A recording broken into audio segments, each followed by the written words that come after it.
મિત્રો, રાત્રે સૂતા પહેલાં ઓશિકા નીચે મૂકી દેજો આ વસ્તુ. તમારી બંધ કિસ્મતના દરવાજા પણ ખુલ્લી ગરીબીથી આપશે કાયમી છુટકારો. થઈ જશે ધનના ઢગલા. તો જય શ્રી કૃષ્ણ મિત્રો. જો તમે અમારી ચેનલમાં નવા હોય તો ચેનલને સબસ્ક્રાઈબ કરી સંપૂર્ણ માહિતી માટે વિડીયોને અંત સુધી જોતા રહેજો. મિત્રો, આપણે ઘણી વખત એવા નુસ્ખાઓ કરીએ છીએ જેનાથી આપણી કિસ્મત ખુલ્લી જાય, અથવા તો એવા ઉપાય આપણે શોધીએ છીએ તેનાથી આપણું ભવિષ્ય સારું રહે. આવા જ કેટલાક ઉપાયોમાં એક ઉપાય એવો છે જેમાં તમારે તમારા તકિયા નીચે રાત્રે સૂતા પહેલાં અમુક વસ્તુઓ મૂકવાની છે જે તમને ભવિષ્યમાં અનેક રીતે લાભ આપે છે. ચાલો તો આ વિશે વિગતથી જાણી લઈએ. વાસ્તુશાસ્ત્રમાં અમુક એવી વાતોનું વર્ણન કરવામાં આવ્યું છે જેની આપણા જીવન પર કોઈ મોટી અસર પડે છે.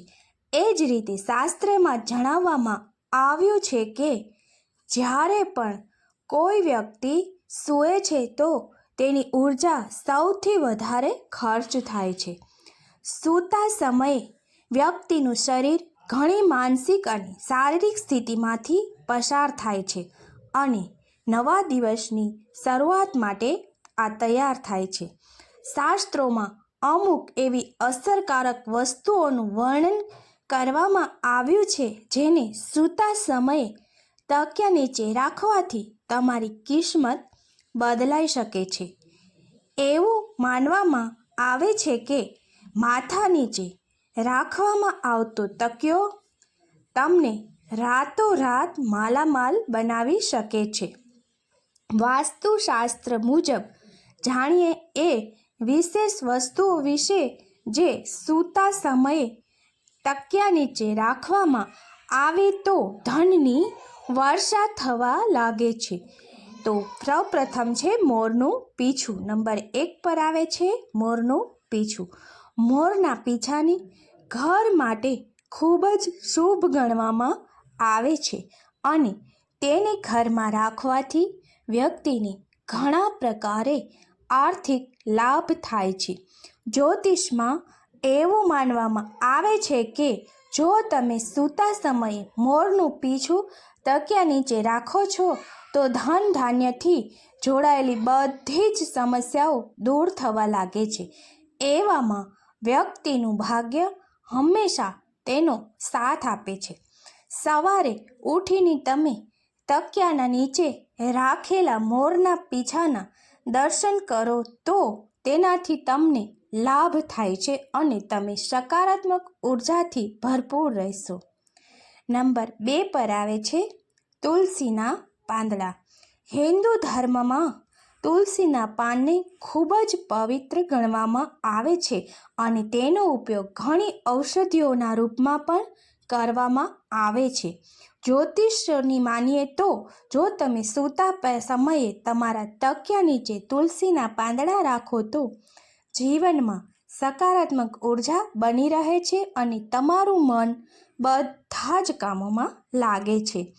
સવારે ઉઠીને જો તમે આ તુલસીના પાંદડા ખાઈ લો છો તો નકારાત્મક ઉર્જાથી તમને છુટકારો મળે છે અને ધનમાં પણ વૃદ્ધિ થાય છે. પરંતુ ક્યારેય તમારે સૂર્યાસ્ત પછી તુલસી તોડવી જોઈએ નહીં. નંબર 3 પર આવે છે લસણની એક કળી. ધન લાભ માટે લોકો ઘણા પ્રકારના ઉપાયો અજમાવે છે. જેટલા જલ્દી પૈસા હાથમાં આવે છે એટલા જ જલ્દી જતા પણ રહે છે. એવું કહેવામાં આવે છે કે તમે સૂતા સમયે જો તમારા તકિયા નીચે એક લસણની કળી રાખશો તો તે સૌભાગ્યનું પ્રતીક બને છે. જ્યોતિષ મુજબ તેનાથી નકારાત્મક ઉર્જા દૂર થાય છે અને ધનમાં પણ વૃદ્ધિ થાય છે. નંબર 4 પર આવે છે 1 રૂપિયાનો સિક્કો. સૂતા સમયે તકિયા નીચે 1 રૂપિયાનો સિક્કો રાખવાથી તમને ધન ધાન્યની અસીમ કૃપા થાય છે. સૂતા સમયે તકિયા નીચે 1 રૂપિયાનો સિક્કો રાખવાથી અને સવારે ઉઠીને તે સિક્કો કોઈ ગરીબને આપી દેવો. સૂતા સમયે આ સિક્કો રાખવાથી ધીરે ધીરે ધનની સમસ્યા સમાપ્ત થાય છે અને તમને જીવનમાં સકારાત્મક ઉર્જા મળે છે. નંબર 5 પર આવે છે હળદરનો ટુકડો. હળદરનો ટુકડો શાસ્ત્રમાં બૃહસ્પતિ ગ્રહનું કારણ ગણવામાં આવે છે. તેને ભાગ્ય, માન, સન્માન, ધન, વૈભવ, દાંપત્ય જીવનનો કારક ગ્રહ ગણવામાં આવ્યો છે. એવામાં જો તમારી કુંડળીમાં બૃહસ્પતિ ગ્રહ નબળો હોય તો સૂતા સમયે તમારા તકિયા નીચે પીળા કપડામાં હળદરનો ટુકડો બાંધીને સૂવો. જો તમે આ વસ્તુઓને સૂતા સમયે તમારા તકિયા નીચે રાખો છો તો તમને ક્યારેય પણ ધનની અછત થતી નથી અને તમારા જીવનમાં સમૃદ્ધિ જળવાઈ રહે છે. આશા રાખું છું મિત્રો તમને આ માહિતી પસંદ આવેલ હશે અને વિડીયોને શેર કરવાનું ભૂલશો નહીં. જય માતાજી.